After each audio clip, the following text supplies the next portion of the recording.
মনে করব যে বাংলাদেশের প্রত্যেকটা ডিরেক্টরেরই তার কাছে কাঙ্ক্ষিত থাকে যে আমাদের মেগাস্টার শাকিব খানকে নিয়ে সিনেমা করার তার একটা আকাঙ্ক্ষা তো থাকবেই। সো আমি মনে করি যে এখন পর্যন্ত আমি অবশ্যই অনেক বেশি লাকি যে ওনার মতো একজন এত বড় অভিনয় শিল্পীর সাথে আমি আমার প্রথম সিনেমা নিয়ে আসার পথ চলা শুরু করেছি। আপনারা আমার জন্য দোয়া করবেন, আমি যেন কাজটি সুন্দরভাবে করতে পারি। মেগাস্টার শাকিব খানকে নিয়ে প্রথম আমার ছবি, এই প্রথম প্রডিউসার হিসেবে অ্যাজ এ ইন্ডাস্ট্রিতে প্রথম আমি করছি।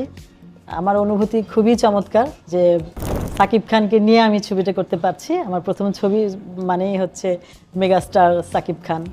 অ্যাকচুয়ালি শাকিব খান এই জন্যই যে আমরা মনে করি যে শাকিব খান মানে এই ছবি সিনেমা হিট।